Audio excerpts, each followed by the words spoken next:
रोज़े और सेहत के हवाले से आज हमारी गुफ्तगू का मौजू है रोज़ा और मोटापे की बीमारी। नाज़रीन, मोटापा एक दुनिया की बहुत बड़ी बीमारी है और ये बीमारी हमारे पाकिस्तान के माशरे में भी बहुत बड़ी तादाद में पाई जाती है। कौमी हेल्थ सर्वे के मुताबिक पाकिस्तान में तकरीबन 24% अफराद मोटापे का शिकार हैं और ये सिर्फ बड़ी उम्र के अफराद नहीं है, इसमें नौजवान बच्चे भी हैं, लड़के लड़कियाँ सब शामिल हैं। और उसकी बुनियादी वजह हमारे माशरे में जो इस वक्त ग़िज़ा का अनबैलेंस इस्तेमाल है और जंक फूड का और कोलेस्ट्रॉल रिच फूड का जो इस्तेमाल है, बर्गर पिज़्ज़ा और इस तरह का जो फूड इस्तेमाल होता है, उसके नतीजे में पाकिस्तानी माशरे में मोटापा एक बहुत बड़ी बीमारी बन गई है।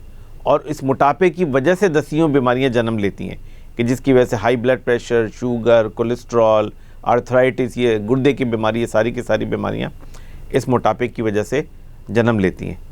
रोज़े और मोटापे के दरमियान एक लिंक मौजूद है और वो ये है कि रोज़ा रखने के नतीजे में बिलउमूम दुनिया भर में जो लोग रोज़ा रखते हैं उनके मोटापे के अंदर कमी आ जाती है। बल्कि दुनिया में जो लोग मोटापे की बीमारी का शिकार हैं वो अपने मोटापे को कम करने के लिए और अपने वज़न को कम करने के लिए इस थेरेपी का इस्तेमाल करते हैं, जिसको स्टारवेशन थेरेपी कहते हैं।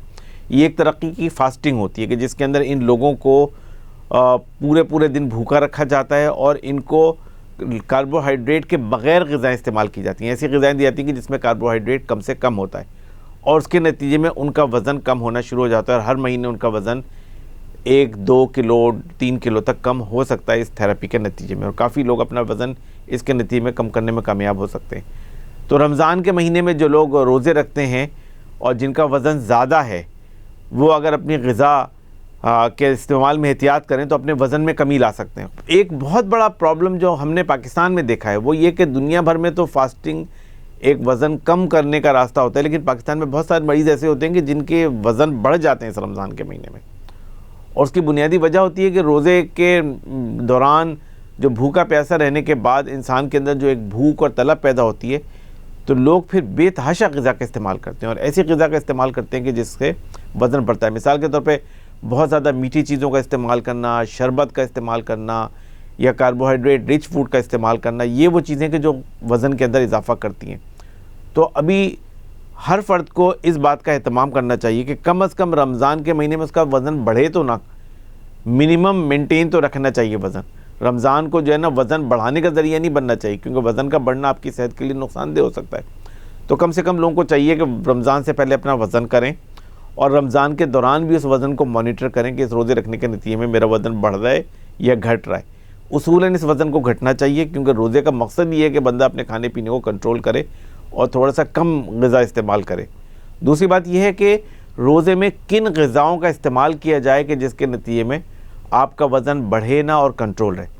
तो उसमें 3 चीज़ें, एक तो है कि कार्बोहाइड्रेट कम इस्तेमाल होना चाहिए। ये जो बहुत लोग शरबत का इस्तेमाल करते हैं, ख़ासतौर पर चीनी वाला शरबत, ये वज़न बढ़ाने का बाइस बनता है।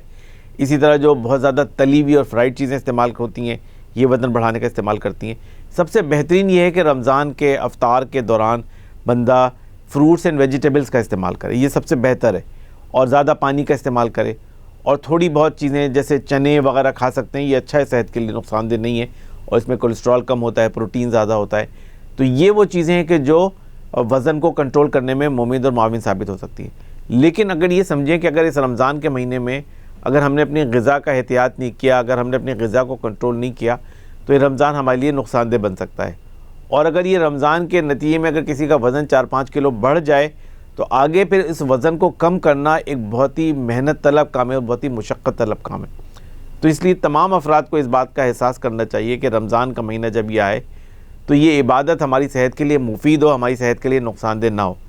और उसका तरीक़ा हमारे नबी करीम सल्लल्लाहु अलैहि वसल्लम ने हमें बता दिया कि रोज़ा तो बुनियादी तौर पर कम खाने का महीना है, तो हमें अपने खाने पीने में एहतियात करनी चाहिए। इसी तरह एक और चीज़ जो वज़न के लिए ज़रूरी है वो रेगुलर एक्सरसाइज़ है। जो लोग रेगुलर एक्सरसाइज़ करते हैं उनको इस बात का एहतमाम करना चाहिए कि रमज़ान में भी अपनी एक्सरसाइज़ का अमल जारी रखें, इसको रोकें ना।